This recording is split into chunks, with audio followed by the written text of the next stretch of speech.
Welcome to Stone Soup Poetry and welcome to March. It's good to see all of you, old, new, returning faces.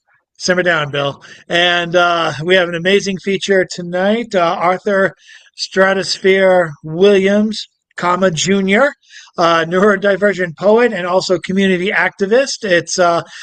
I believe he first featured for us back when Stone Soup was at the Seaport Gallery all those not so many years ago.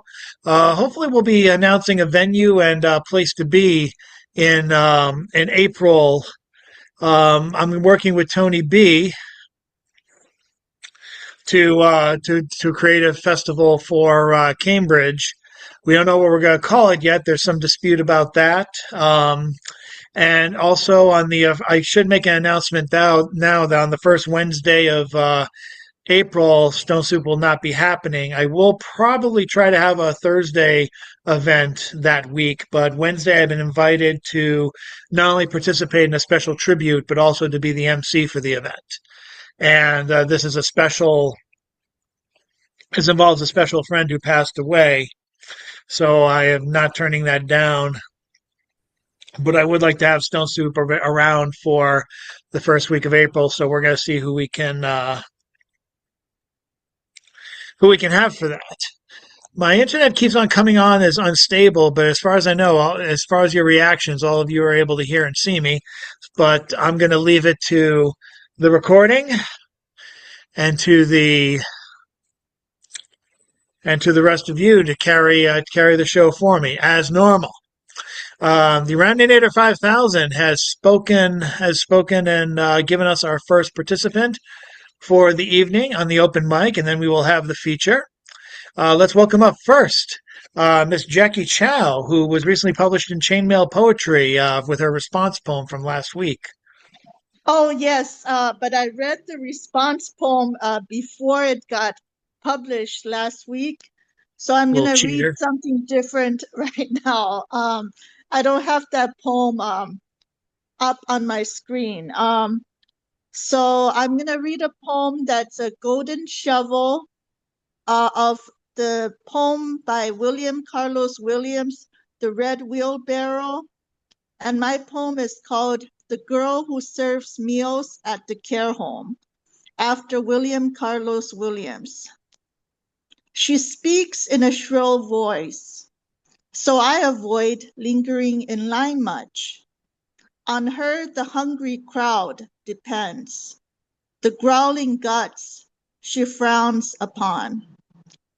No complaints will she tolerate, a slap of meatloaf with sauce ghastly red. She does not get behind the wheel, so did she arrive in a barrel. We're lucky if the pork is glazed, not due to her grace, but with the cooks toiling in wind and rain, who boil the rice in water. She seems so out of place beside the kindly kitchen staff, the ones wearing the aprons, white as the choice parts of chickens. Okay, that's one. And then I'm going to read a short poem that's new. It's called I Wish I Were Shallow.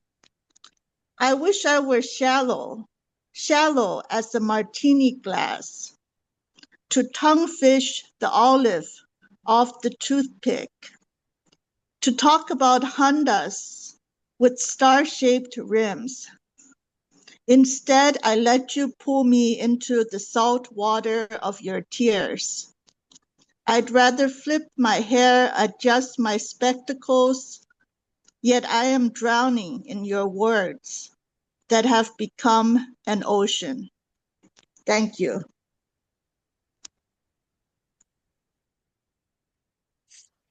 Thank you, Jackie.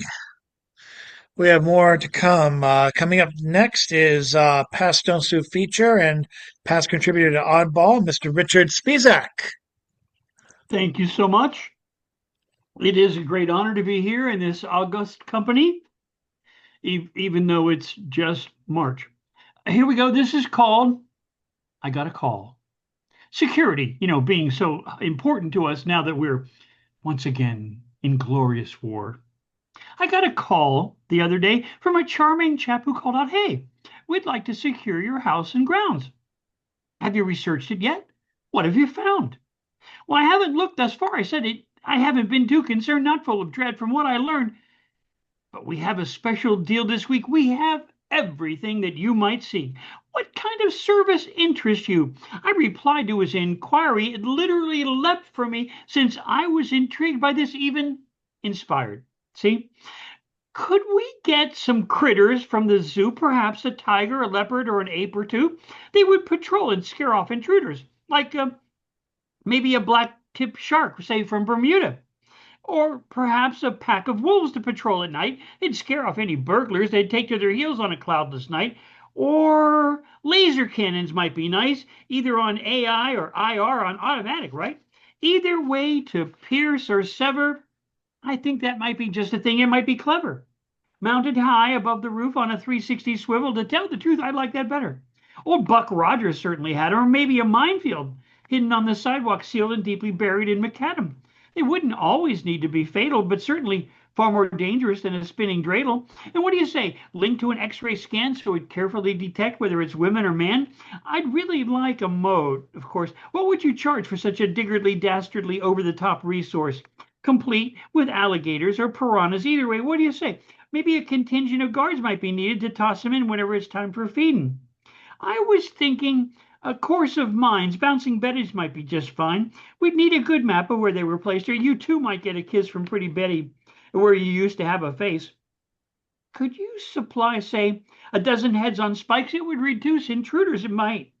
He sounded sheepish in his retort. Well, he said he paused and said we had something else in mind, of course, but before he could speak, I offered this while contemplating Betty's bouncing bliss. A flock of peregrines, perhaps, or a brace of eagles. He started nervously to laugh. He opined it might be regal, or even patriotic, or perhaps, truth be told, a touch psychotic. He said he had in mind a doorbell camera to show who was at your door or what have you. It's a package, say, there on the floor, tied to an amp installed there on your phone, so you could check your house when you're not at home. Downhearted and a little downcast, I asked, was this all he had to offer at last, that they might put sensors on the windows in case someone were to climb in or break the glass? No wildebeest, no roaming boars, no flock of noisy gooses or swans, I implored. No moats, no laser-sighted guns. Oh gosh, I chuckled, you're just no fun. I already pay a team of orcs. They're a rowdy bunch, but they need to work. And I have a team of pterodactyls on patrol, but they're so out of control. Thank you. Thank you. Well said, sir. Thank you so much. And we're going to move now to Miss Jan Rowe, if you're available.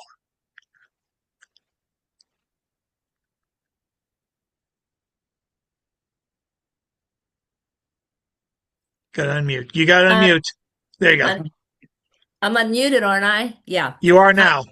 Okay. Well, we just got another issue of the Pilgrim.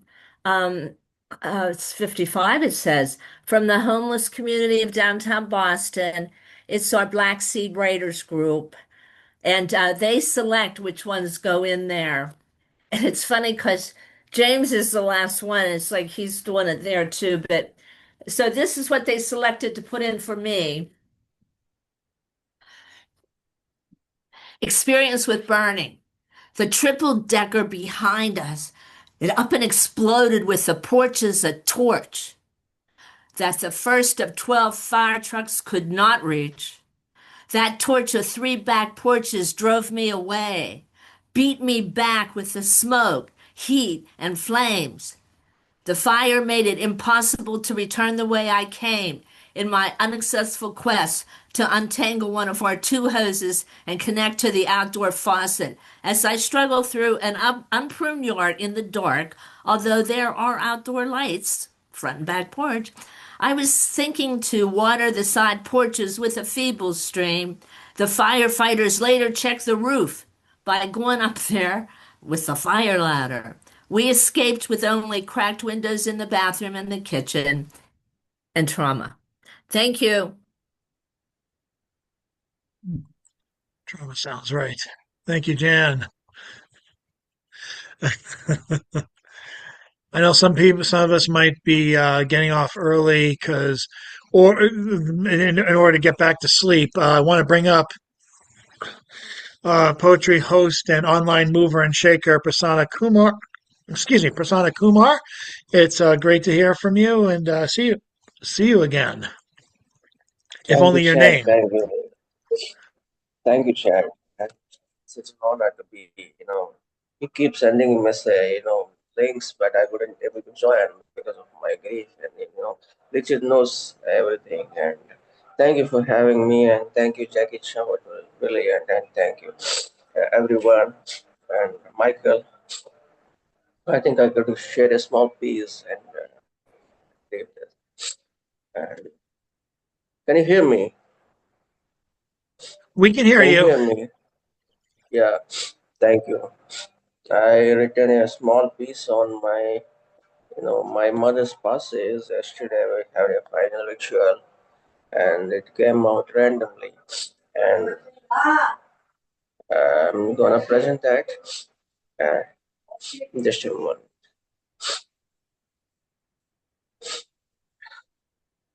Rituals and rituals.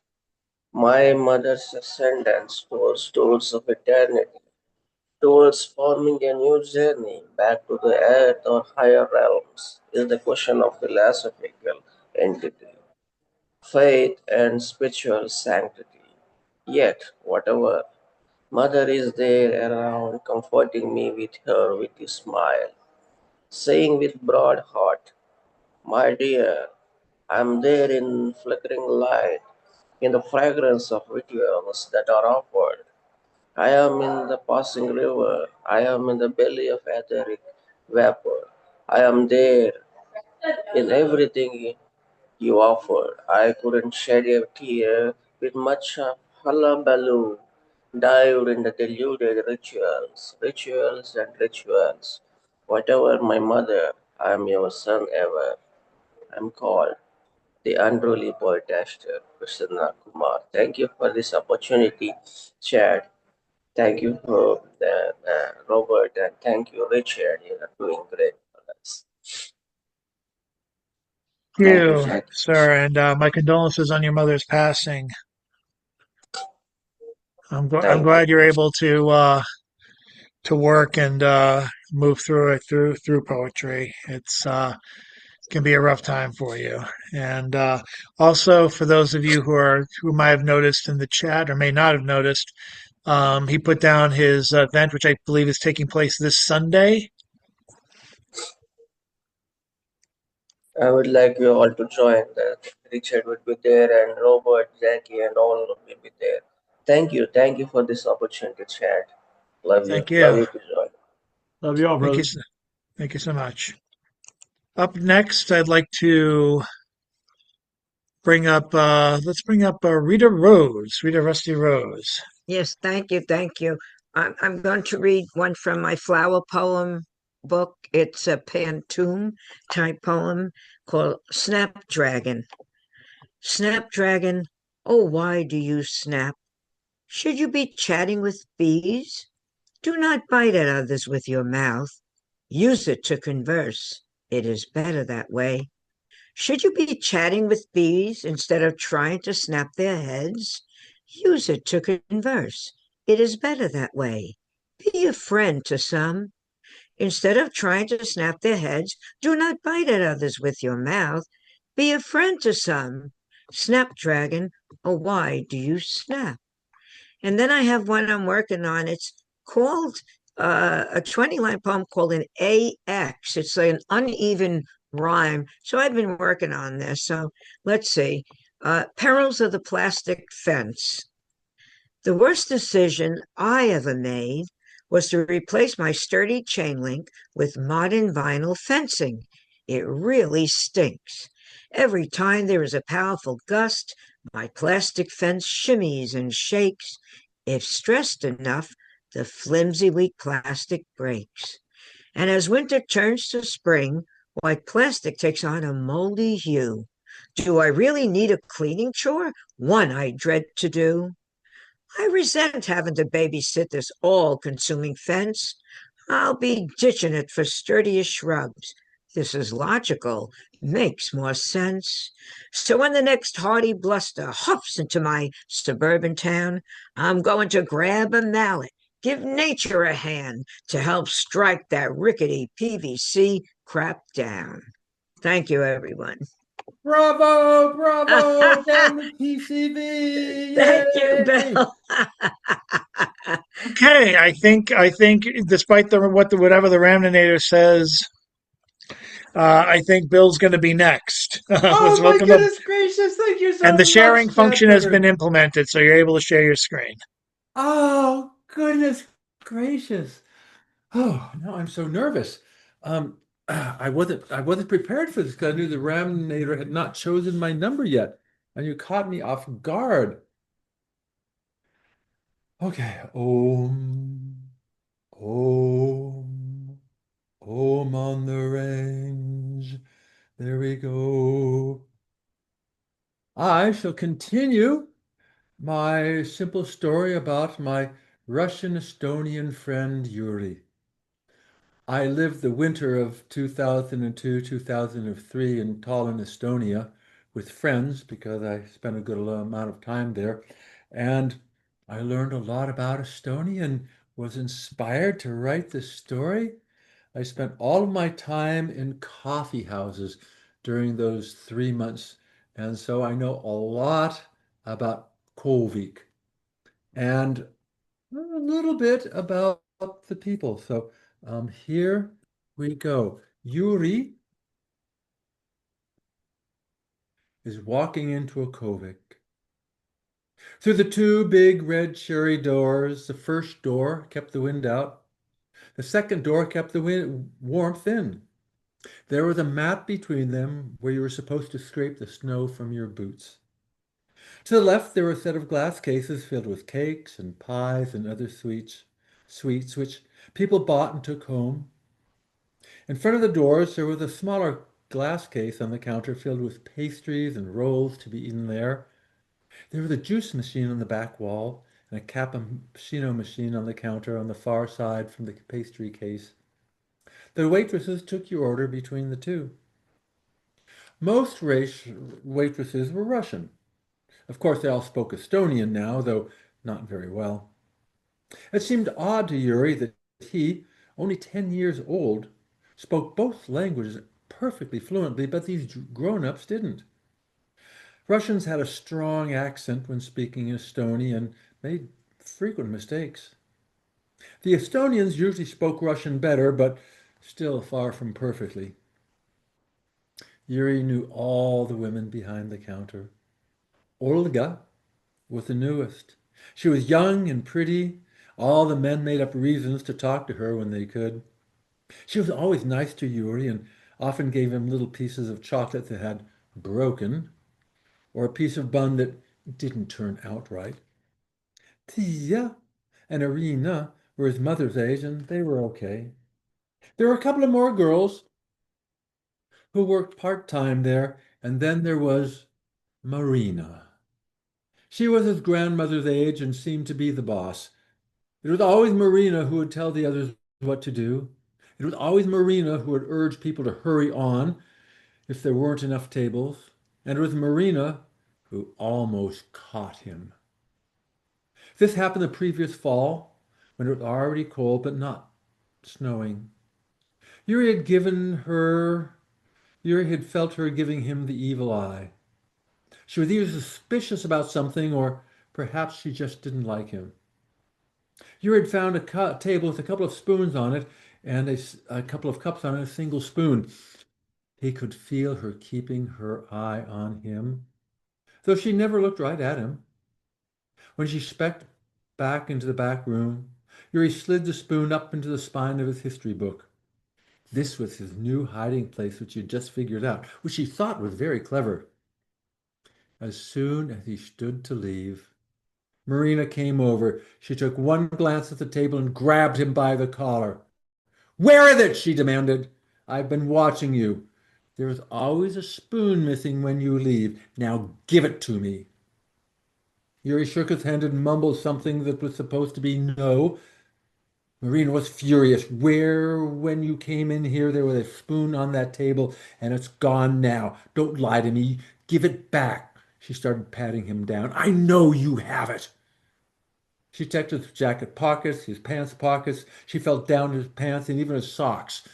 Nothing. She opened his book. There was nothing there. She rechecked everything with no success. Yuri was petrified, but also excited.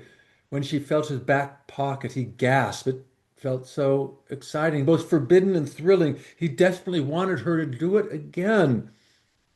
I know you have it, she screamed at him. Where is it? Everybody was staring at them. The other two girls behind the counter were whispering to each other. I don't have. His voice was a whisper. Marina checked him a third time. Take off your shoes. He did. But she found nothing. She even shook his history book, but the spoon was firmly wedged and refused to come out. Marina was beside herself.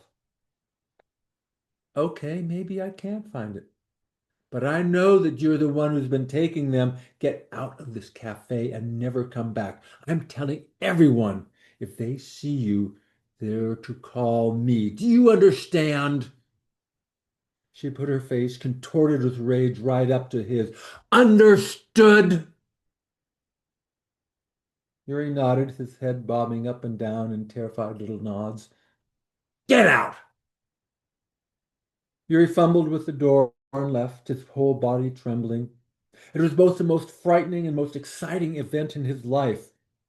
Later at home in bed, he would have dreams about it. It terrified him and thrilled him at the same time.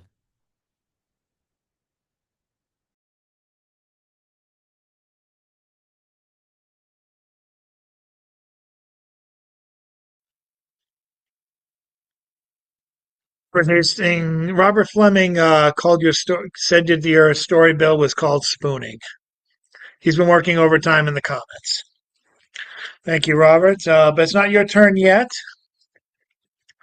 We're giving that to Mr. Scoot Mosby. If Scoot was a past multiple Stone Soup feature in numerous locations, it would be amazing if he would read for us today.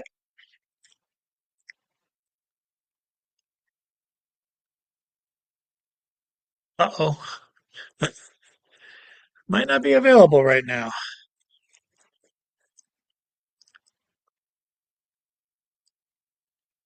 Scoot's gonna give him a second. Good.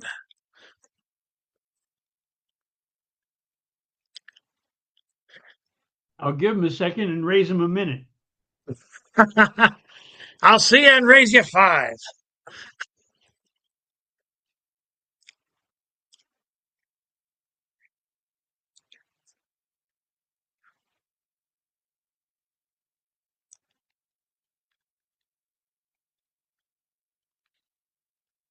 And Cache Williams and Princess Takara, if you're interested in reading, you can let me know in the comments of the chat.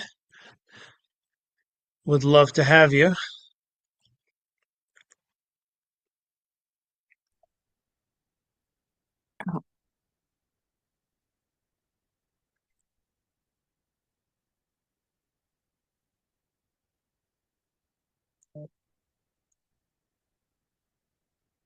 Well, I'm gonna give Scoot. Oh, looks like he just dropped out of the call. So I'm going to pass this over to Robert.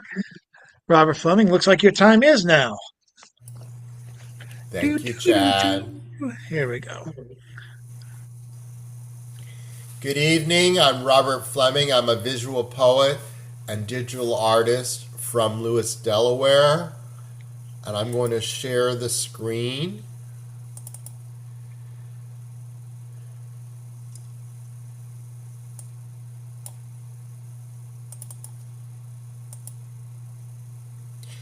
I'm one of the editors of the press called Old Scratch Press.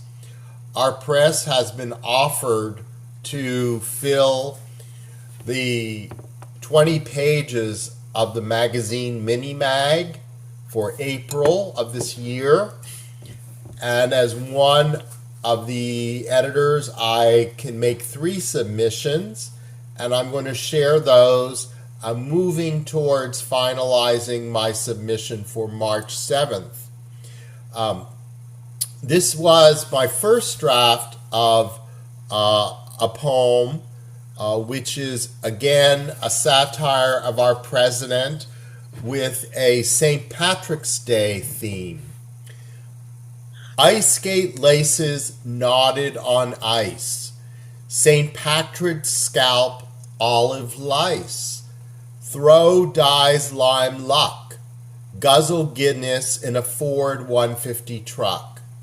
Choke on a pepperoni pizza slice. And my intention was to turn the text into a visual poem. On the left side is an image of ice, which I had previously created for another work about 2 years ago. And the right side is adding a green tint to it with a filter called Light Lab. I chose a lighter color of green out of 4 different options I created so that there would be more contrast.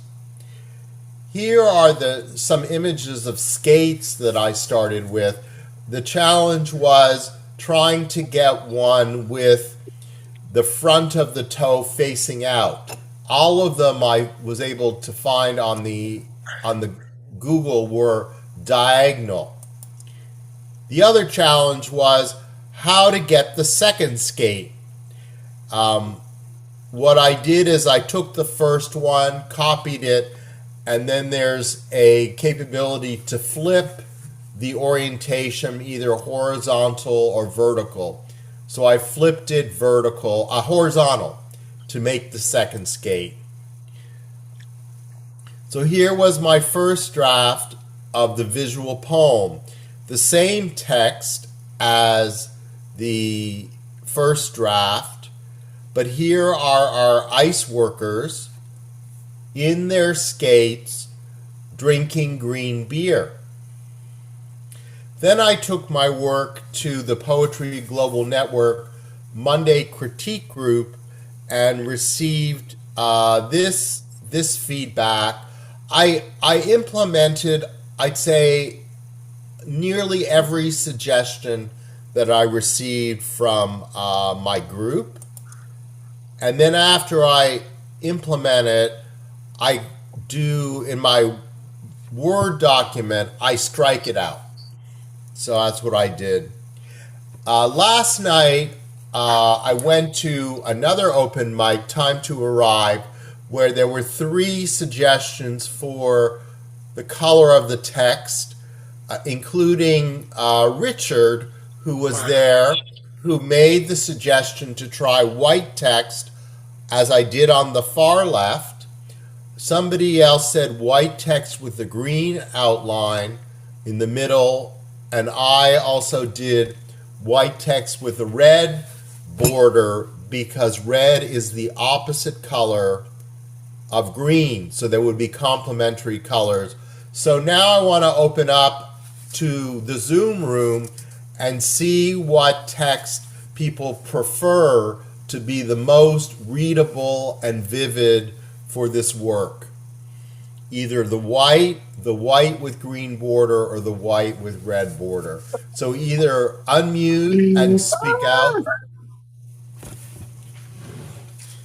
Did we have a speaker, or put it in the chat? I think the green stroke works best for me.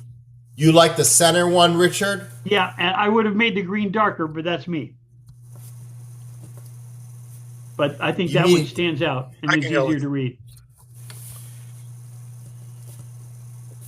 I also like the middle one, the same one like Richard. It's in the chat. Rusty. And you'd like to see if I can make the outline darker. Yeah, I think that'll give you the isolation that you want. Okay. I'll try to do that. I'm not sure whether I can or not. Yeah. but I will try and go from there. Thank you for that. And then here was my second submission.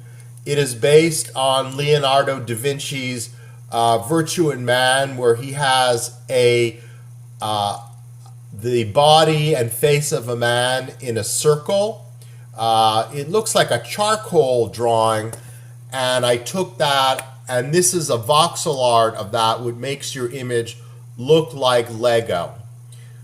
When I release my bun onto my back hair, it's end of bun. And here is the last one where I had feedback to make the number of images variants 9 as opposed to 4. So this is, I went with 9. It's called Robert Fleming Digital Art Self-Portraits at 62 Years. So on the top row, I have 2 realisms, then I go to impressionisms, and then the last row, I go to surrealisms. So thank you for letting me share, and I will try that last variant on the text if I can do it, and then I will be submitting by the 7th and hoping that my colleagues in the press will also be submitting. Thank you, Mr. Fleming. And now I believe Scoot Mosby is ready to go. Coming in now from Space is the Place.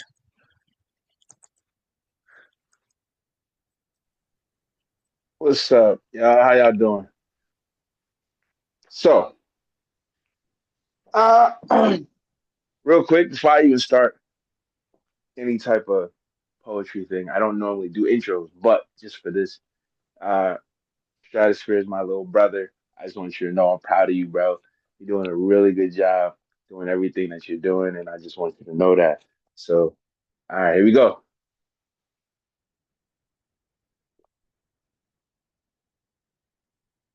It was in dark spaces and rooms that I felt like I was nobody but nobody's nobody. And if nobody understood somebody, I'd still be the nobody next to him in his shadow. I wasn't just some guy who opened the idea of the mind of feeling blank and blanket, but in blanketed, feeling covered by my comfort. I could never understand who I was supposed to be. This is where I walk a narrow line between finding who I should be in the space and continuum of things that shouldn't be within time. And timelessness don't really make sense. Like every time I think about it, I still feel like the only way I'm somebody is if I'm creating common sense to the idea of capitalism with a dollar B. Or maybe I should be something different than that. Maybe I should be trying to figure out if my space is the continuum of time. Like maybe if I was to just run through life as an idealistic idea, then maybe my person would come to exist. It was almost like if I covered it myself in comfort, then maybe you would actually see the person and body that I embody, or maybe the God in God me. Maybe I would feel like I could be prayed to or be prayed by, or maybe somewhere along the lines of feeling like I could be where I need to be in divine. I am not only not seen, not heard, or misunderstood, I am unread, unreadable by the idea of what I should be. I am undefined, like kind of like a slope of a line where the grid has a T in it. I'm usually just a little bit faster in step because I am your shadow. Darkness always is where I feel comfortable, but never where I actually lay at. Maybe if I could be a little bit better, I'd find me. I am not necessarily physical flesh. I am the pen in which the ink falls on the line of addiction. Literally, the only time you have to actually happen to notice me is when my lines start to make sure they intertwine with the way you feel on the inside. Like if you feel any different than the in mind, that's why in mind you always understand who you are in the inside before everyone else understands you. The only time I'm ever really truly heard is through poetry, through the penmanship that is supposed to sail across the narrow sea of the pieces of paper of the blue lines that exist. And sometimes I even color outside them lines because usually dumpster fires end up being the things that create the treasure because dumpster fires are always seen before trash. I get how it feels inside to never feel like you are who you think you are, but always know who you are inside. I guess it's what you got to be in between the line. So it's usually when I see myself in darkness, I usually see that I can find everybody else. My palace of vision always lets me know that I am great, yet I can see the greatness in everybody else because I am your darkness. The thing that you never thought you could see, the thing you try to repel against, your shadow, the thing you step on a regular basis, but don't realize it's still holding you up for people to keep your presence still. I am that guy, the one that's in your frame of mind can tell a beautiful picture in it like diamonds to a woman's neck. Or maybe I'd be a lot better than that. If I told you I was going to be better in my temple, you would understand why I would want to be prayed to. Because everybody wanted to be prayed by, not prayed on. And I don't want to be a victim of my own demise because I just told you I was nobody in between the line of pieces of paper where nobody could see somebody, and somebody would become king if he was stood next to nobody. But that would mean God level. And I'm nowhere near that yet. I'm really just trying to find my footing. Somewhere along the line where I can see the frame of mind with an ugly picture in it. Like maybe if I was just a little bit better, a little bit, I could be the space time continuum and then some. The only reason why I exist is because you hear me, not because you see me. And my words will travel past the level of my body interlude. Therefore, I should tell you deep down inside, I am glad that you can hear me, and I hope that my words last forever. And if they do, then they'll pass my life expectancy, and then hopefully, if not in this world, the next one I'll be understood. Thank you.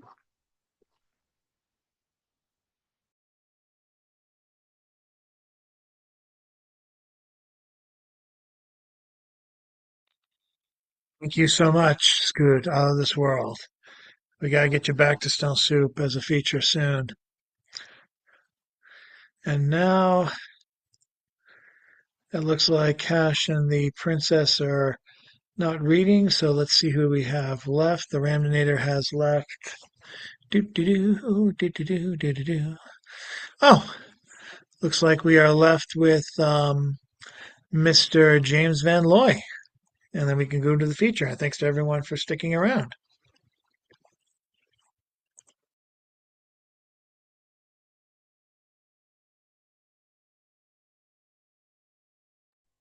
Hi, Chad. So I have a poem here, which came from when I used to go over to Bill Barnum's place with Ian Thal, and we would rehearse for our Cosmic Spelunker theater pieces on top of the old Beacon Chambers Hotel. And I wrote this poem called Beantown from the Old Beacon Chambers Hotel. When the moon's child face peeks over the aluminum crown of the Federal Reserve, and the sun turns the staring gold dome of the refurbished State House pink as it settles into the thermodynamic furnace at the heart of the Mass Institute of Technology, it will not be that long until we will see Venus rising over the Citgo sign, festooning its triangle over the declawed Kenmore Square, as bright and vivid as it can be at this moment. Now that the city I know so well, so long, from my very own difficult, sometimes even bitter experience of a very working class lifetime, and yet now changed so much, even as most of the buildings remained so much the same, that I ask, where are all the poor lost souls I once knew so well? And what is this place I once lived across from, as I would wonder what was going on within where I wasn't allowed to enter and could only imagine the interior I walk through now, imagining what it once was. And let me see if I can sing a quick song here.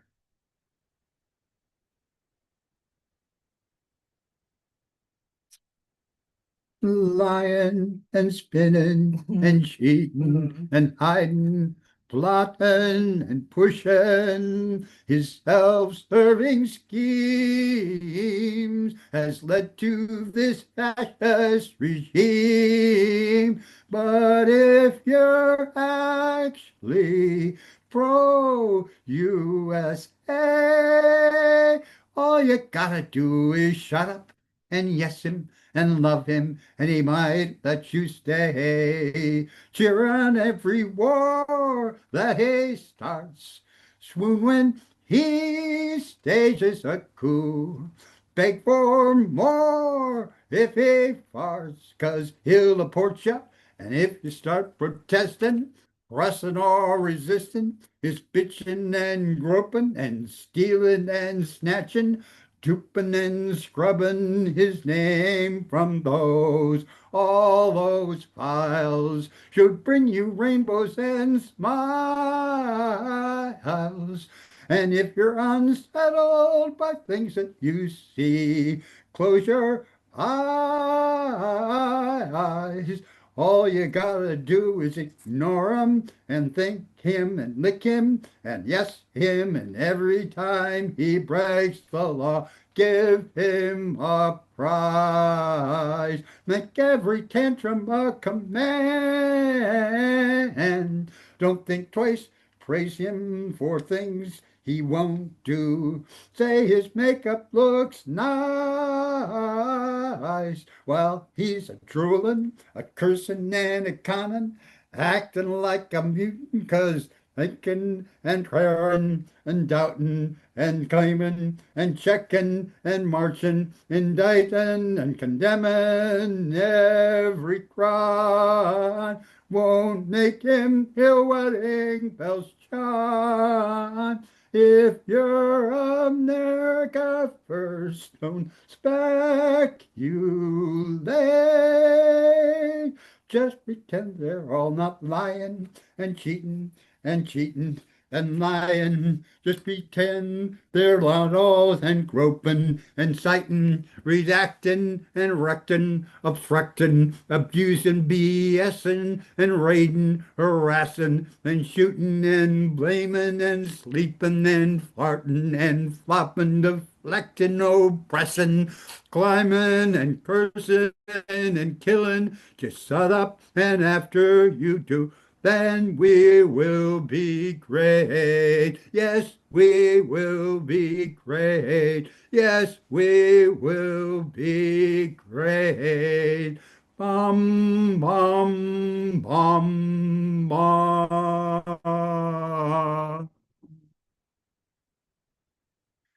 Thank you. Peace. We really need a little peace here now.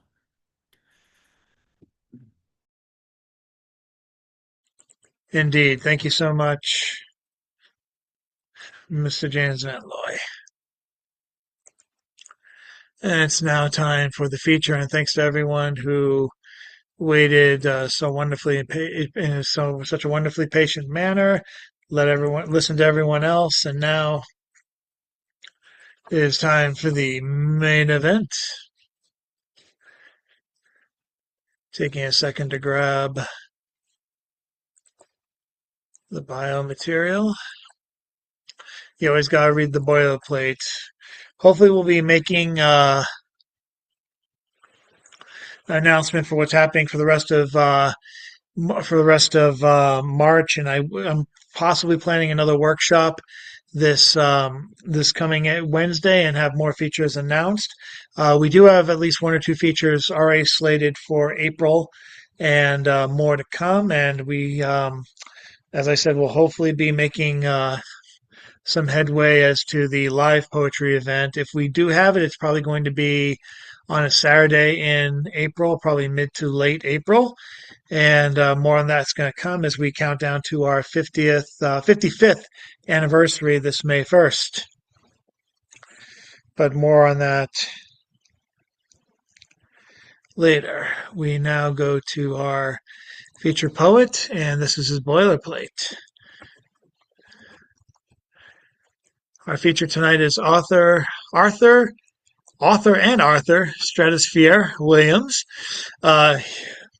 Author is a neurodivergent poet who aims to provide meaningful representation and amplify the neurodivergent voice within his communities. He believes that a mental health diagnosis or comorbidity does not have to be a source of shame, fear, or a life without determinism. An artist does not have to be one who pulls works from inspiration born of manic heights, crippling lows, or the tumultuous and often traumatic experiences that result from their effect. Those of us who are too much are more than enough in the right setting with the right support. that all genius exists in those people who are willing to find the holes in their world and their thinking and fill them with something they created if it does not exist. And that having the willingness and ability to affect and be affected by someone else through expression in any facet of life is the definition of poetry in motion. Stratusfier is a proud facilitator with Writers Without Margins and recently a peer mentor with the NAN Project. He has been published in the WWM Journal Volume 9, Urban Elegy, WWM Journal Volume 10, The Artifact, the journal Friction Arcana, and was a recipient of the Mayor's Poetry Program selection in Boston back in 2021. Ladies and gentlemen, I think the time is now to put your hands together, let's say 10 to 30 times, for Mr. Stratusfier. Thanks, Chad. Appreciate that. What a great intro. I wrote it. So I know it's pretty. uh, yeah. I really, really enjoyed everybody's work. Thank you for sharing. It was inspirational. It was cool to be back in this space and just hear people really putting themselves out there with things that they're proud of and opinions they believe in. It's more rare than I would like to see out in the world, honestly. Real quick, Chad, how much time am I working with? I don't want to I don't want to. You got on average 20 to 25. If you have encores and such and your inspiration, you're welcome to pull them out. Okay, so cool. All right. So we talked about this a little bit, but I've been working and experimenting with some stuff. So I'm just gonna jump into it. And of course, if you want to mention anything or what have you, throw it in the chat. Or say it out loud. I never say no to praise. And I will go from there. Okay.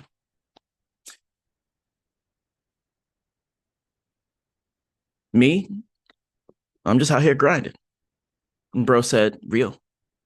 But what do you do to de-stress? I said, I hit the block like bouncing balls on the pavement. Young kids playing, me and the bros. Aging is being 6 and running with 16s. What it's like to be middle class and have rich dreams. What it's like to be middle class and still know poverty is a nightmare that runs down your leg and stains your jeans. What it's like to know that you are the apple of your mama's eyes, that daddy ate it one night, that your birth represents the good and the bad of that one time, good and evil that they both know. To separate the seed and the flesh, now I must apartheid. To separate the threads of innocence woven into a fabric developed to repel enemies, intent to attack this body, adapted to a paved land, but what was built for a grassland, I must distress. Of course, I must be in distress. Yeah, I guess I get what you asked that. I don't know, man. I just hit the block.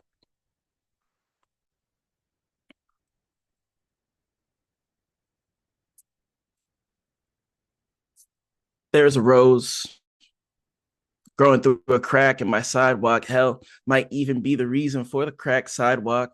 No one says that it comes from the forest or the meadow. They say it comes from the impossible. It's every shoot having to sprout while being trampled, after which its stem had to grow while constantly being crushed. To bloom so was a victory. To keep doing so, a tragic glory. So much honor defined by pain. A pain that only became a part of the identity because surviving long enough to pass it on was a part of the triumph, a point illustrated by every concrete rose I know, trying to make it back to the meadow or the forest where they must have come from, where growing ain't so hard. Because a lot of people think it's beneath them to become part of a bouquet, but it's definitely better than being a bastard who has to grow into a messiah, a too familiar story. I wonder how different Jesus' story would be if he bore resentment on the way to the cross and cursed the purpose given by the one who had cultivated him. And is it wrong for a rose to want to stab the hands that wish to pick it? And if I parallel, is it wrong for a person to want to stab the hands that wish to lift him? Always either onto a dais or onto an altar, or once you're within a coffin, as if you haven't been trapped with the smell of death since you were birthed by desperation. I wonder what dead things must make up your fertilizer when you literally grow from under the street. Like, damn, don't you smell that shit? In the compost, seen in the way the dogs dig, panting with the giddy guilt of hiding desiccation under a picture of prosperity, its bones under a lawn. Man's best friend, these things only just allow me to picture the perversion that satisfied faces of those who hide a genocide under the tar and commission them an unending trail of tears. The carnage that I grew up on, that I internalized, that became part of my identity, like the concrete rose. I don't know which forest or meadow I came from, but in owning my nature, I bloomed a miracle. Thank you. It's a passing thought. The world is more dangerous in the winter, but the summer's scary too. Spring comes and there's no security, and having food, the plants wilt and yellow like the cowards do. And I cross the street.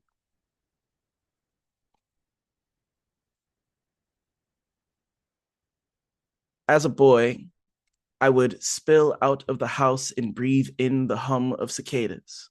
Let the sun scoop out all the sweat I'd been holding in and become drops that rose with last night's rain, because I could hear the heat calling us to the sky, and who doesn't want to go home?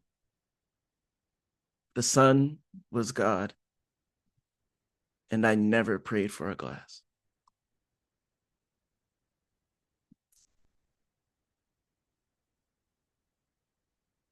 How are you?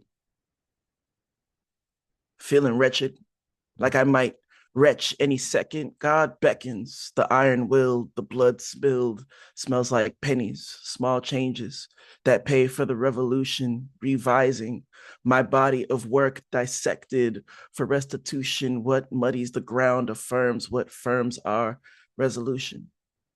Evolution was merely killing. Where the plants grow, the hands reach what is desolation, but when the land speaks in outrage, I'm numb to ideals. True faith is war, lives here, and I built a home to protect anyway. How are you?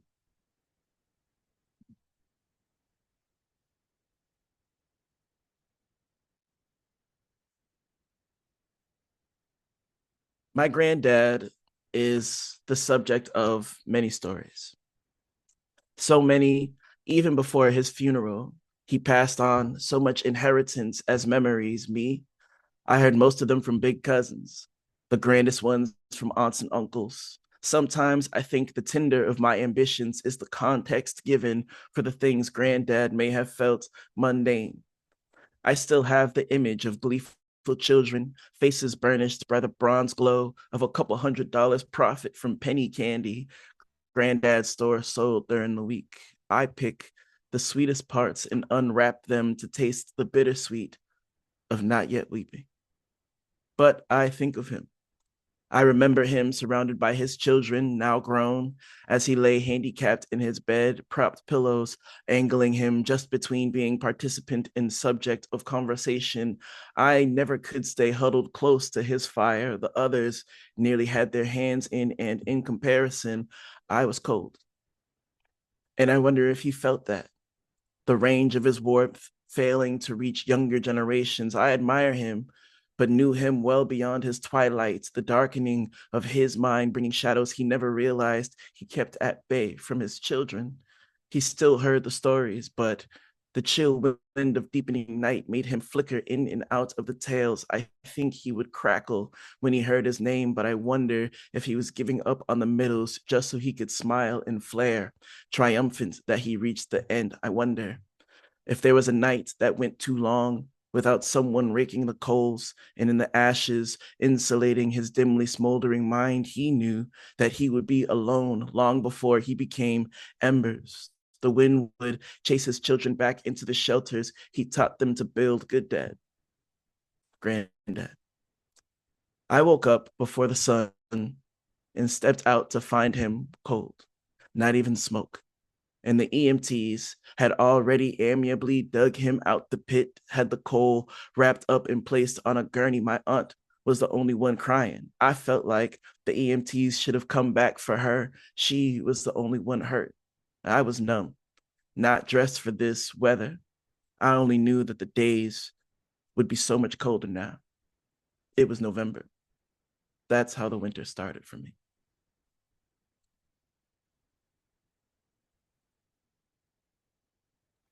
Okay.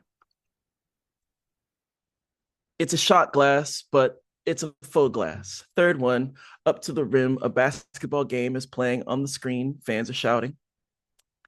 Unsure footsteps drag the tipsy to the bathrooms, timeouts, draw parallels between dancing cheerleaders and fleet-footed waitresses. The dull rumble of enjoyment doesn't affect the glass. The tequila that the bartender recommended after one look at my face never ripples, only reflects the dim sheen of the bar counter. I can only see myself.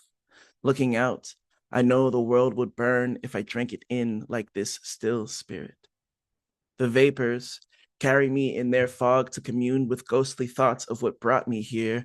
They float me back to my car and seat me under the endless gray of an overcast sky. The heaviness muffles the highway into a wan halo of headlights, taillights, gas stations, and highway lampposts. In between the soft groaning of the engine and the grumbling of the tires stumbling on rugged roads, I hear the sighing of fluorescent bulbs and neon creaking against the vague weight of the atmosphere condensed into leaden clouds. I'm cruising down I-93 at 85. Horizon is the buffer between the great darkness of the universe and the keen wisps of humanity's light. All definition is lost there. Uncertainty makes the destination a clip. I hope I don't drive us over. I heard the click of the seatbelt before pulling off, but I'm worried because I'm slur drunk, slumped over, and wearing cigarette smoke. So I keep checking the GPS. I'm never sure we're going the right way or to the right place, because how could I be?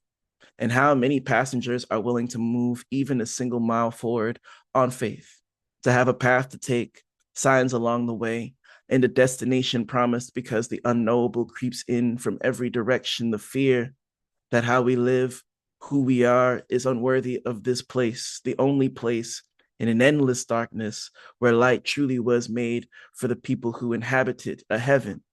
And to be miserable there sounds like a slow poisoning, sounds like a hell a slow poisoning could get you out of. The shouts of gratified patrons tell my body that my hand is holding the glass. I don't remember when. I only know why.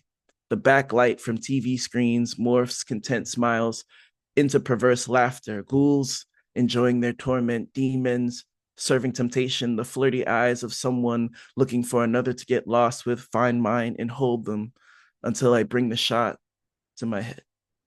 Cheers.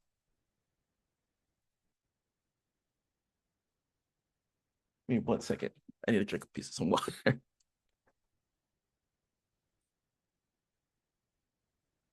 Thank you.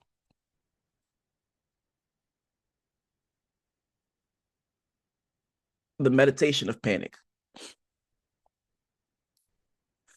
I know it in my chest first.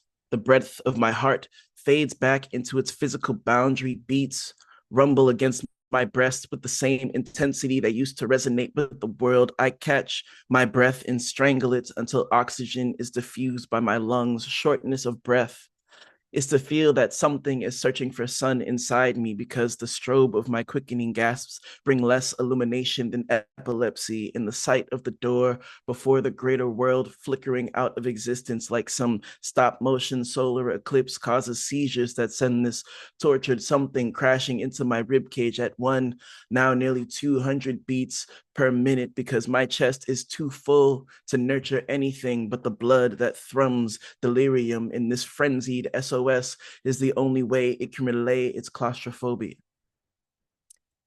And since Hollywood lied about the need for bite, block, and strap, I do not have to worry about my tongue, which I let rip through whatever cautiously edges into the border of my internal focus. The stimulus is too nauseating to swallow when this malnourished need is clawing at my viscera. scarring the lock on what's visceral within me into disrepair, and I'm afraid to release the howl my chest holds tighter than any treasure, because I already know Pandora's truth and refuse to break the sound barrier with the force of my cries for silence and peace, because my spirit will not crumble with everything I've built, and there is no relief in knowing that I am the epicenter of destruction endless miles around me.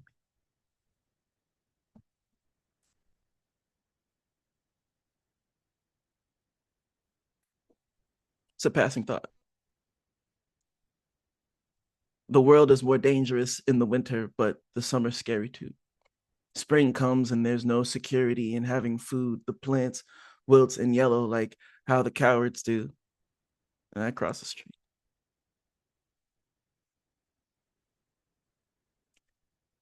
Casual, cafe chatter is lulled by the loudness of an intimate moment. My eyes hold your gaze with a fragile pressure. If I move, I'll fracture the glass we're both drinking from. When will I see you again? Feels like a conversation between two faces. I have to consult my watch face. Check the time. Read your face. Check how much time you have.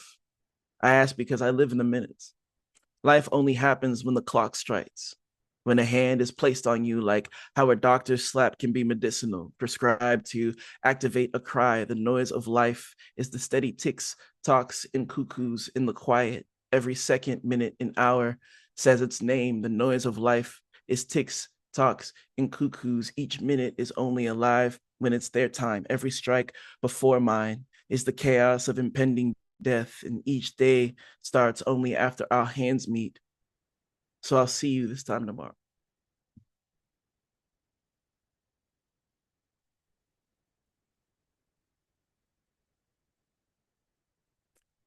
I look for you in deep woods, when the scent of sap lulls me into the grass like breaths of pollen, and the soft earth makes room for me. The leaves dim the lights, and warm breezes make me sigh and sway with each gust, while gay birds sing bright songs. I find you when I want to sing along. I look for you leading wolves. We stare from within the underbrush, stirring quietly after the twittering stops. The sound of hunger is the rustling of brushes trembling as we stalk. When night pulls day under its sheet, long tongues anticipate satisfaction. Bared fangs seek flesh to pin down, in the pack pants with thoughts of ravaging their prey. I find you when I'm howling at the moon. I look for you after you've left, when traces of you linger in the air like the musk of trees after a storm, and the force of moisture climbing into the sky carries the last of you away. It is difficult to find you where nature wept.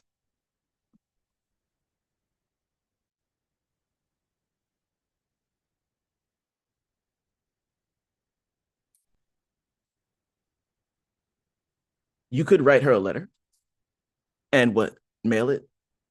Nah, like just write it out so you can vent. I heard Lincoln did that. Yeah, I'm not really a penny for your thoughts kind of guy. Okay, I'm just trying to be serious. Just write the letter. Fine, fine. I'll write the damn letter.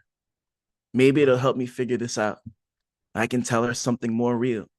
Actually, I could tell her some things.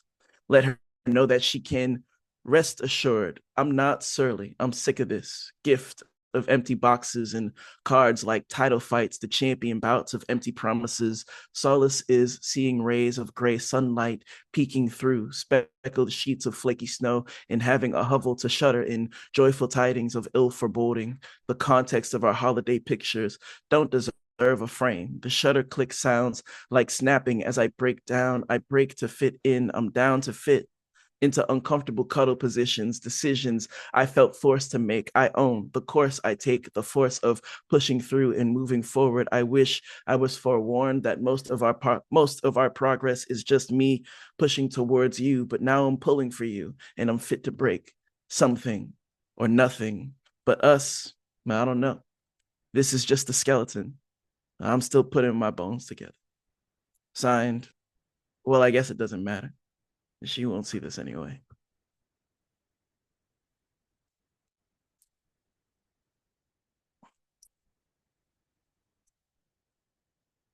My name, oh raging. My name means king, or at least I think it does. It's hard to know. My lineage is truncated 2 inches after the tip of fountain pens. I'm only the second generation to write. With ballpoint, since we only go back to David. Not David, a mighty man of war, but my granddad David, who my dad watched work until he literally broke his back, trying to make his name mean something.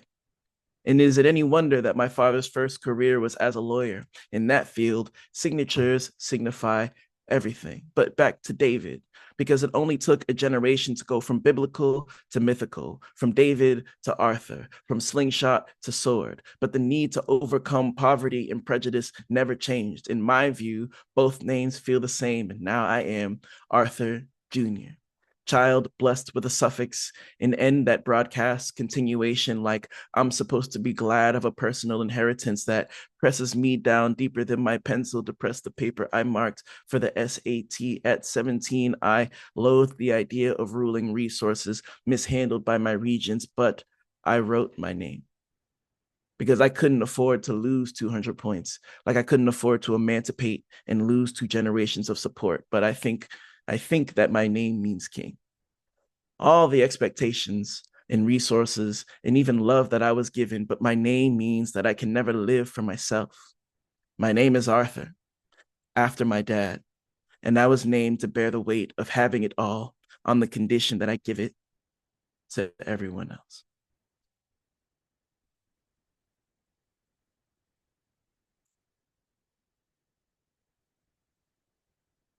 Rumination. No one says all aboard anymore.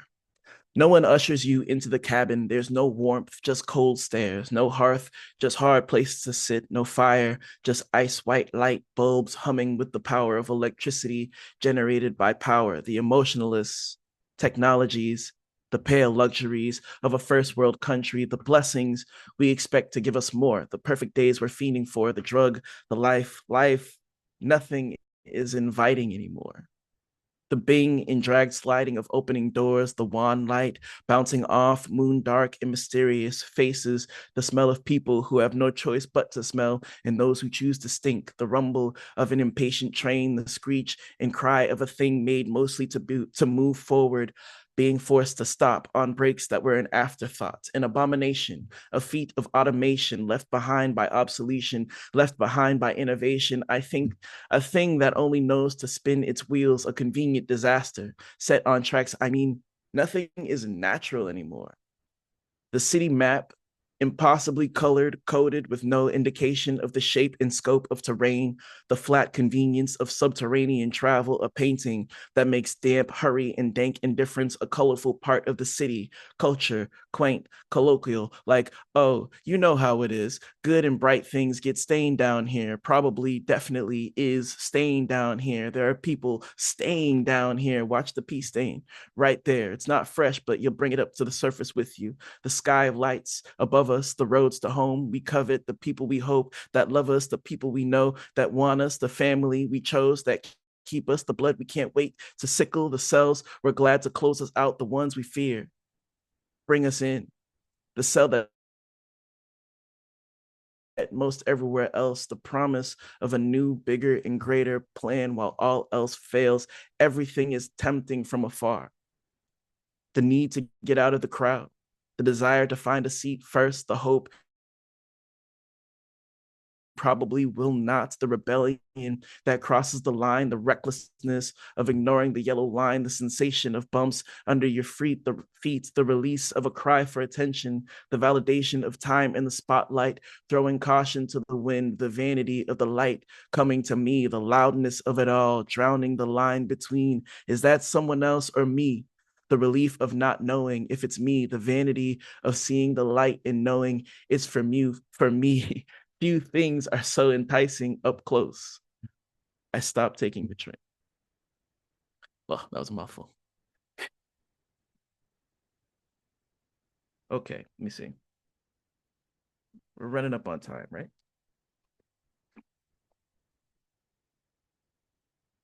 Okay. A couple more. This is a passing thought.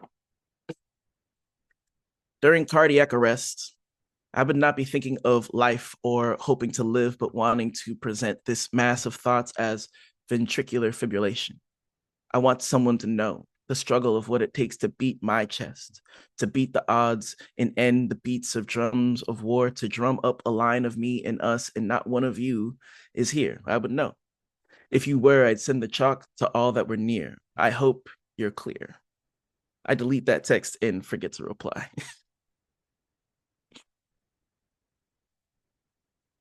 This is a passing thought.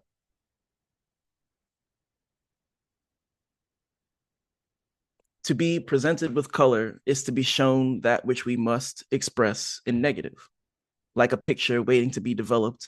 All the wavelengths, the way we catch nuances, our light, this single source of shared existence, makes hazy the rifts and fractures, the tectonic plates of our shared realities by landing whole and unified and breaking on impact, splitting wildly in every direction, whatever colors we see. The hues and gradients, the wonder, the ooh, maybe it's the splendor, the wow, look at this, the majesty of the earth as we know it exists, the muse of paintings, poem, and song, what makes the return, the origin, the nature, the calm have been rejected by the vistas that we hold in awe. And like my eye, I accept it. Just sometimes, like locking the door, I need to shut out all the world, but my own, behind it, and my own, like my phone. Sometimes I just need to shut it off. I turn on my phone's monochrome filter and don't sleep. Okay. This is a passing thought, maybe closer to rumination. Trouble is dogs snapping at haunches while tripping over roots, staying low to the forest, running to avoid the trees, my eyes blinded by leaves, shielding the naked shame of a hateful body. Sentiments openly covered in private, embarrassed enough to see the forest as my grave, turning dirt for the ditch like Adam and Eve, covering privates. I know the trees, or I should say, I know every tree.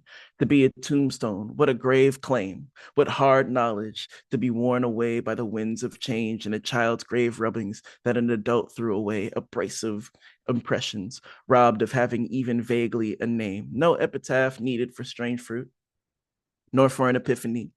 The pit's been dug for dark and bruised and split flesh, so segregate it and toss it in there. The seeds are needed. Sow the fear, reap the truth that this will grow bigger and stronger for at least the generation. Step on the roots, climb the limbs and sit atop a bow just a head under the crown. Some children look up to us and see the sky while we sing. Some bows break from the weight of a man, fighting bow, bowing to lose, and fighting bow, bowing to lose, and finally losing. Defeat like Toby. Defeat like Toby. Ah, that's funny. They made sure we can't run. There's no way to live when life has no retreat. Some fruit only falls when it cuts. Some fruit only falls when it's cut. For all of its mistreatment, everything harvested has its value. The profit put back in the field as fertilizer for orchards, mulched by the secretions of people so burdened. Even after so much of the misery, atrocities, and sorrow were buried, I see the trees, the forest, and wonder how many seeds like me were lost before someone gave up on Eden. I eat a fig newt. Okay, how am I on time? I'm looking, I have like a couple more. and what's that? I said I have a couple more I can do. Yeah, you could. Let's I don't want to. let's have you do that. We got Okay, time. cool.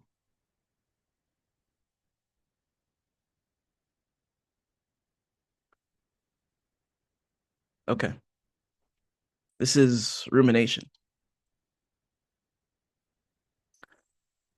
There's always another side, so I flip the language. The scariest cry is a loud shout that doesn't fear estrangement, tearing my mouth in wide smiles, I in my fangs arrangement, guttural roars like thunder rolls through my cloudy temper.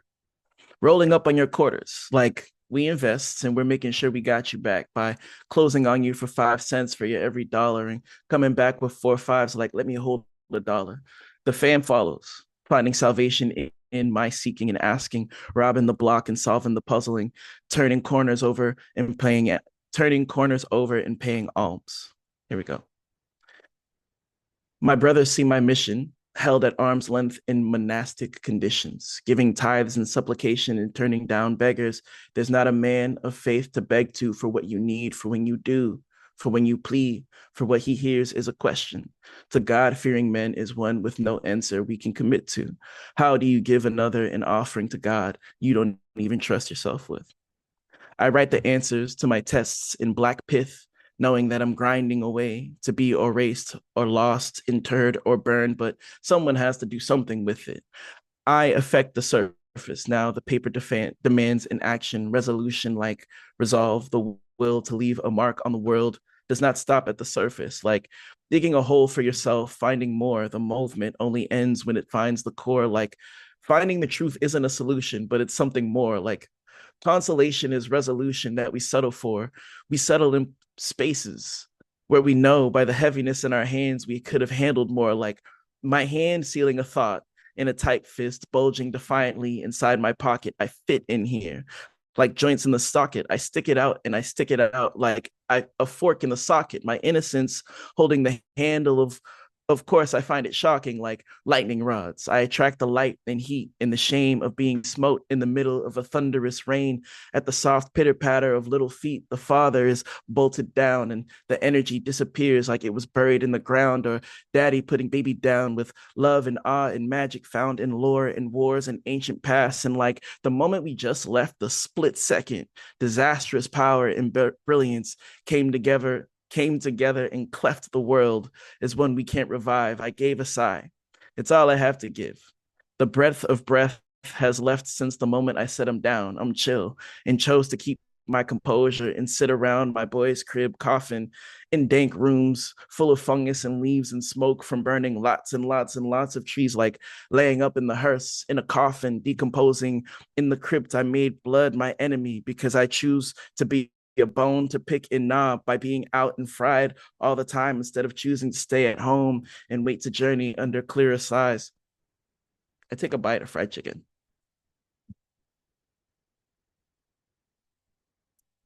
Okay, let me see. Okay, I'll do this one and that one, and then I will be done. Cool? If you're still with me. So you're having trouble with expression. No. I'm having trouble with connection.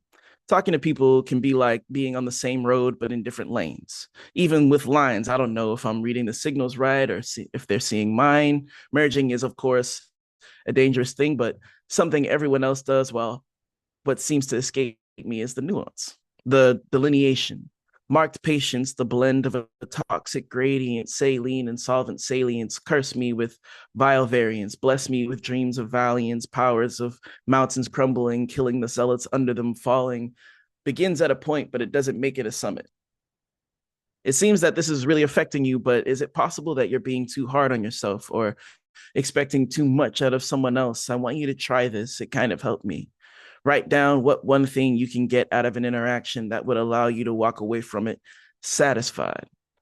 My hunger summons no focus unless I focus on desires. I sire maggots and gnawing vermin from unearthing the carcass of passions, blazes fed by the oil of innards, chitlins and barbecue dinners, sinners and linen all hanging the same in the sun, so we wash them together. Baptisms end on a line out where the neighbors can see them, tending the flock for the beast, allaying the fears of the fleeced. He shepherds a path to the gate. The pen is a cage or its peace. It depends. Do I rest for the night or am I restless in sleep? Give me pause as I contemplate measures to keep. Well, is that how you feel about me? Do I give you anxiety? I just want to know if we're okay. Are the walls of a city high or is the pit of fear just as deep? With soldiers and guards, I guess there's an army for both, though. How goes the war? Spectators ask, and civil council requires assurance, but in the war room, tears are lost in the crowd of sweat and the blood. The blood drains all emotions until there's nothing left. I don't know. If you're really asking me, I think the problem is that you have more questions than answers. But who isn't that true for?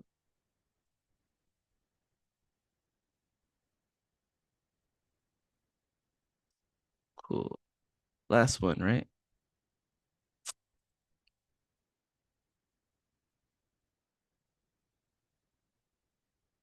Okay, let's do one that's not like crazy.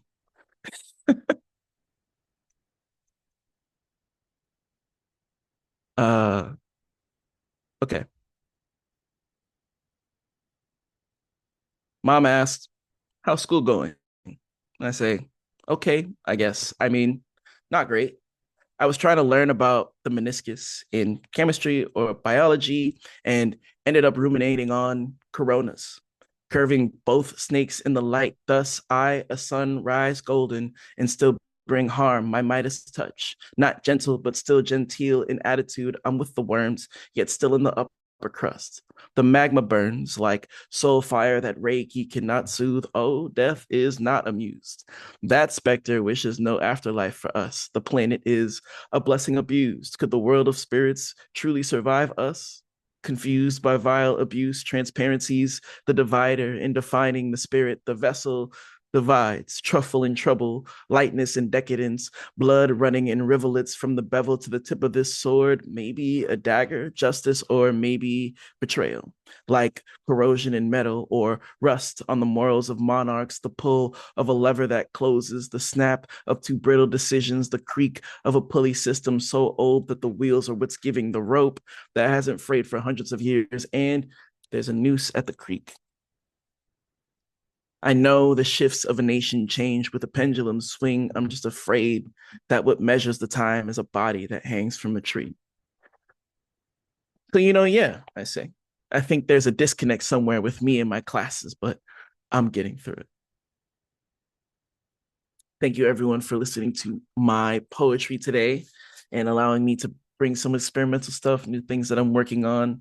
I'm, of course, down to hear criticisms, constructive, obviously, praise, and praise. Uh, but no, I would truly appreciate it if you have anything, and I appreciate you all being here today. We can open it to the group later, but let's another round of applause. Clap your hands 30, 40 times for the Stratosphere, aka Arthur Williams Jr. Um, I am very interested in if you have a collection in the works.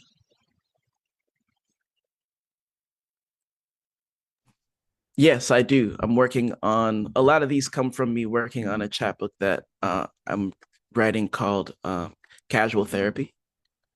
Um, the what do you call it? The idea of it is for a long time I could not actually afford therapy. I was diagnosed with stuff. I was diagnosed with anxiety disorder, bipolar 2 disorder, and then recent-ish, like 5 years ago, ADHD. And so, and I'm 30 now, right? So over the past like 10 years, I've been diagnosed with these three things. Uh, and because of medicine and everything and trying to find things out, like I didn't really have the money to go to therapy. And so I found that I was really experiencing what I consider therapy now that I'm in therapy and I've experienced it in a lot of my interactions with people prior to that day where I was like, oh, I can afford this. And so it's like there are just so many times where I'll be walking around and I'll see a thing and it will inspire a thought that kind of allows for some sort of inspiration or a clicking. More often than not, it's small conversations that I was having with people, but in the way of like this wasn't the intention of the conversation. We're having a moment right here, and for this 5 or 10 minutes, something kind of deep is happening, but then we have to move on. And so I just decided to call that casual therapy. It feels really casual. You slip into it, and you come out of it with something really profound. At least for me, that pushed me forward. Um, so yeah, that's what I'm working on. I'm hoping to build this into um, much more of like a dialogue based thing. I have a hybrid poetry form that I am working on, where I'm combining like poetry and the format for screenplays. But I haven't like fully finished them yet. So I fully finished that combination yet. So I didn't read any of those today. But you heard a lot of the foundations for them. Nice. Well, best of luck to you. I'll leave it to the group if they want to chime in with anything else. Don't forget to unmute. Yes, this is Rusty. You could call me Rusty. I absolutely enjoyed your poetry. I'm not just saying that you touched on so many painful things as well as, not so painful things. You went back in the past, you reflected on ancestors that are the pain, of that and everything. I mean, what you said too is very true. Many people are walking around cannot afford therapy. Even if you make $1 too much, you can't have therapy. Everybody says, "Oh, everybody should have therapy." But it's not affordable. Only a few, and even insurance pays for so many sessions, and that's it. But one thing you did make me smile, and I don't know if it's in your poem as just a fictitious story or really about your grandpa, and that was that he owned a store and he sold penny candies. Well, that penny candies, I just want to say this. In the early 1950s, when I was a child, we loved the penny candies. Beside caramels and everything, little girls and even the boys that they wanted to take it, there was this little pink penny candy, and it was wrapped with this gold around it, and it was called lipstick penny candies. And I haven't thought of that in years, and you brought that to my mind and made me smile. So I can't wait to hear more of your poem. It was exceptional. I enjoyed it. Hey, Arthur. I'm gonna respond. I enjoyed your reading. I'm gonna respond to your reading. I'm a publisher. I think your format of your book as an audio recording, as opposed to a textbook, would be more successful. I think that really is where your skill is in your audio, your voice work, and I think most publishers would say they would be afraid of having the word therapy in a book title because it could create a liability, thinking that somebody reads it and they take an action because they think it's therapy, and then they might sue you because you're not a therapist. So I would be careful about using the word therapy in the title. You think he could put poetry therapy, Robert? No, I would avoid No? the word therapy. Just avoid it. I It's too see. risky. Okay. Thank you for that. I'm gonna hold that in mind. Jacqueline, it sounds like your question is like, how does my diagnoses kind of inform the pacing of yes. So I did really lean into, like, for rumination and especially what's it called? Is it rapid thoughts? Whatever. There's definitely a term for it that I'm truly blanking on, and that's my ADHD. I'll give you the term. It's called, for bipolar, it's called racing thoughts. Racing thoughts. Thank you so much. Yeah. So when I'm ruminating, it's always like, oh, Jacqueline, you're muted if you're saying something.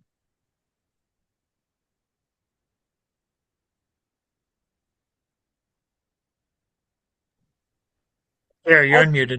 Maybe I was just thinking, I was hoping for a poem that would describe like a poem about diagnoses, like another poem Yes. I'm reading for. I had a couple poems like that, but I think what I ended up deciding to do was just put it in the form and the feel itself, rather than do it like outright, because there's a honest and true, most of my, like, I would say like 70% of my life is about the same as a neurotypical person. And then the other 30 is stuff informed by my diagnoses. And So I was like, how do I make sure that how do I make it so that other people, this is as inclusive as possible? Um, and the way that I decided to do that was instead of like describing outright, like this is what it's like when you have bipolar disorder, it's like as you read, can you feel the bipolar disorder? Can you feel that really big high and then can you feel that low? Can you hear that like cyclical, can't let it go, Yeah. worry of anxiety, Yeah, the where the like jumping thoughts where of you like, would like get lost almost, but that you're really yes, making sense of it, even though you're kind of at lost. You still make yes. sense.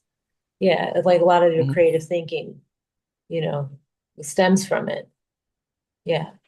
I agree with that. It's Yeah. like that thing of like, how do you take two disparate thoughts? How do you take two what seems like totally separate ideas and weave them together as a thing? I think poets are incredible at doing that in a It's way that very good. most like, yeah, in a way that I have like a most comment. other mediums that I see aren't. I have a Yeah, go comment. ahead. So when I heard your poetry, I didn't think you had racing thoughts. I felt like you breathe poetry. That's how naturally it comes to you.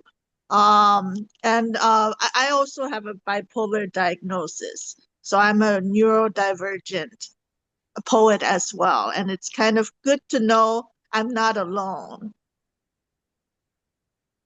That You was are so absolutely not alone. beautiful. Yeah. So beautiful. I have bipolar too. Oh, okay. So I have a lot of my people are here. All right, Yeah. cool. What's up, y'all? BP crew. Nice. And but I wouldn't say you were like a bipolar poet. I would just say you're like really good at it. And then that fact that you have bipolar, it just makes it like it's kind of like more rooting for Yeah. it, versus like this is me, having Yeah, having that's what issues. I was going for. I think like when I think about like Van Gogh or is Van Gogh, right? But I'll just keep calling him Van Gogh because that's how I know. Van Gogh, uh when I think about uh I'm drawing blanks on names, but there are other artists throughout history that have had bipolar disorder. And it created this kind of myth of like, you need to have these really big highs and really big lows. You need to touch on the edge or even go mad in order to create these incredible works. When truly, like, Van Gogh died penniless, not because mostly because he just wasn't able to actually go out and promote himself. So he spent a lot of time actually trying to get treatment for what he was dealing with. Um, so it's that kind of thing where I needed to separate myself from that myth of, oh, he's amazing at what he does because he's experienced these huge ups and downs of emotions and pulled inspiration from that. When it's, for me anyway, it's really more the opposite, so that people will engage with my work and then I can engage with them about the conversation of neurodivergency, mental health diagnoses, is what I was going for. Yeah. Princess, Hi. share your comment, Yeah, Princess. Can you hear me? Princess. Hello. Yeah. Can you hear me? Yes. Okay, awesome. So, thank you for having me today. Artha is my cousin. Um, and I have to congratulate you. You did an amazing job. I absolutely enjoyed your poetry and your experiences, many of which I could relate to. And fortunately, we have a lot of similarity because a lot of the people you talked about, I just happen to know firsthand, like our granddad. So those are beautiful stories that I got to listen to today.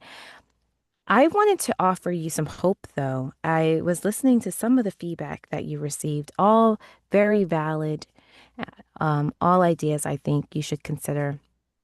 But I also wanted to add to someone's suggestion in a different kind of way.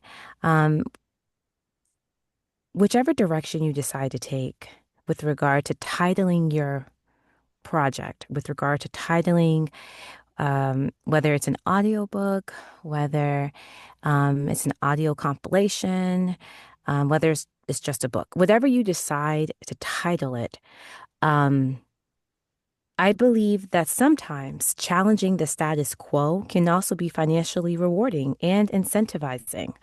I'll give you an example.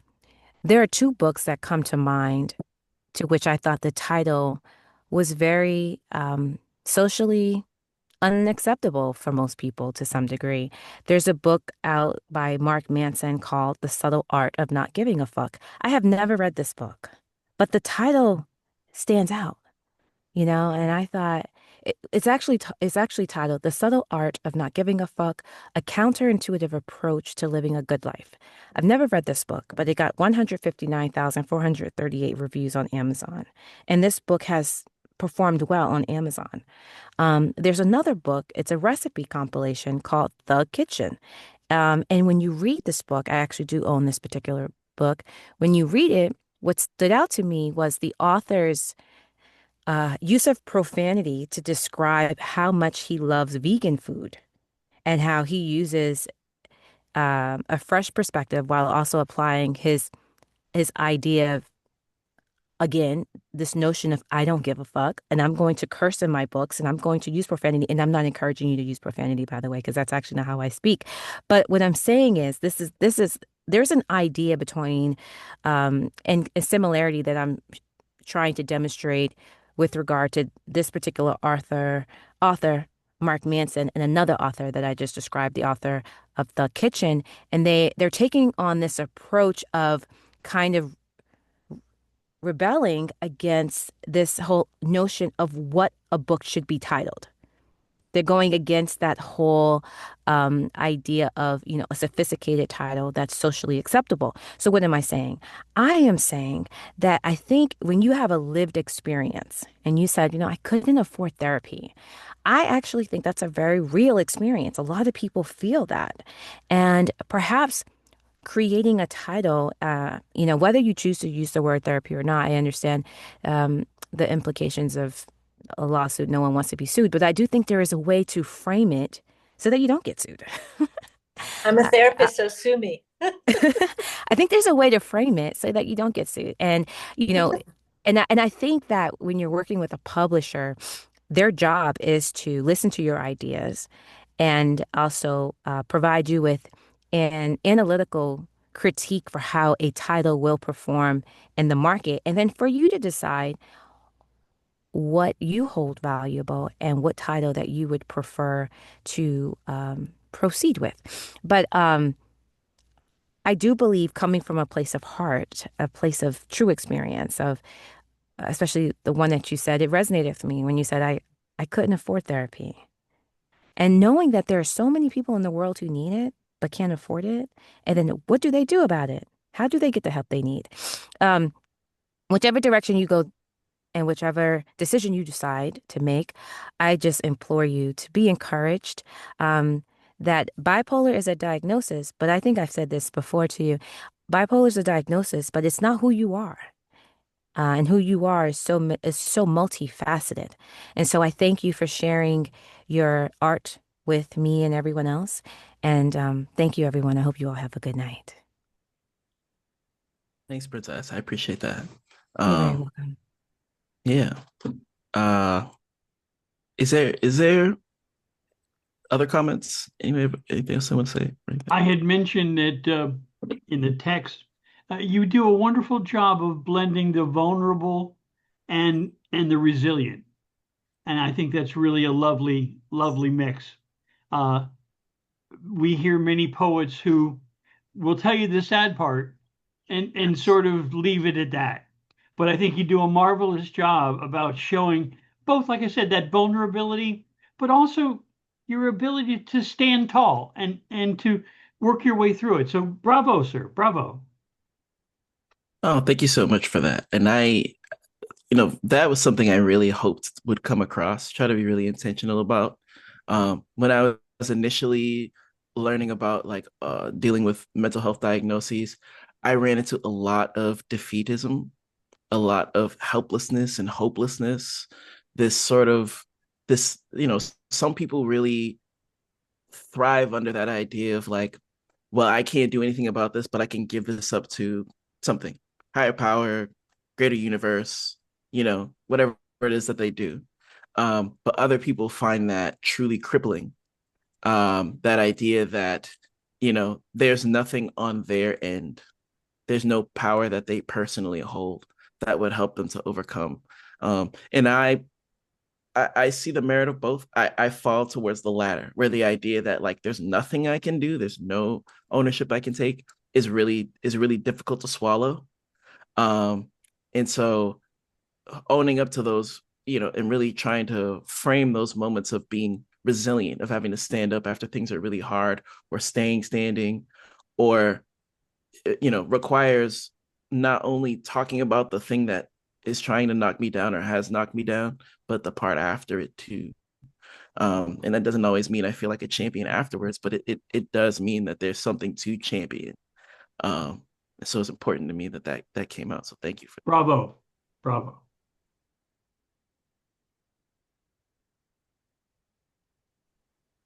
Anyone else? Going once? Going twice? Well, thank you so much for your work, sir. And at a request of a friend, we do have a latecomer who would love to read a poem, Saraswati Paswal, if she wants to close us out. She missed the first half of the open mic, but is here for the second half. She wants to do a quick read to send us home. Why not?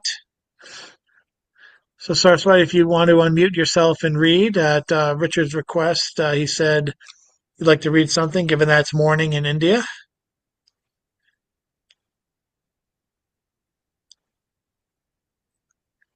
Um, You're still I'm not. muted. Yeah, you are muted.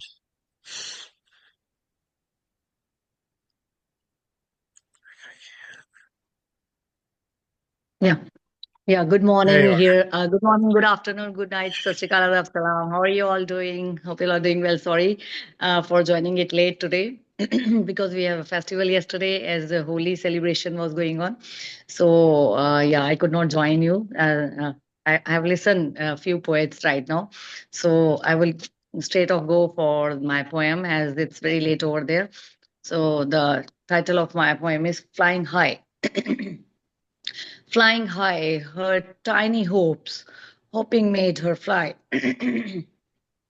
Hoping made her fly, nowadays are gone when cares in the mother's womb. Now there is only hope, gliding feathers weak, still gathering strength, where the strong zephyrs offend her.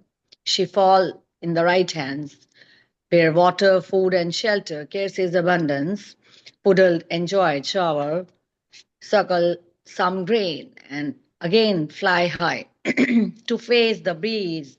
Now clear sky, she is flying high. This was a tiny poem for a bird. Just came in my balcony, and thank you so much, Ed, for giving an opportunity. Thank you so much. This is Saraswati Poswal from India. Thank you, sir, Richard, sir. Thank you, everyone, for listening. Thank you so much. Maybe we'll see you again in the beginning of an open mic if you're around Yeah, yeah, early sure. enough. I know I know it's Definitely. rough from India. Yeah, yeah, yeah. Thank you And so much. thanks so much to Arthur Stratusfier Williams for a wonderful reading. More Stone Soup announcements coming soon, not just for March, but for National Poetry Month in April and the Stone Soup 55th Anniversary Month in May, and more from there. So, with that, we give our parting wave and thank everyone who came tonight. And it can be like this every week. All we need is you. Thanks to everyone who came to read. Thanks to everyone who came to listen. This is Stone Soup signing off. Thank you guys so much. As I like to say, the show's over. See you next time. And thank you so much, Arthur. Thank you for having me, Chad. It was awesome. Thank you.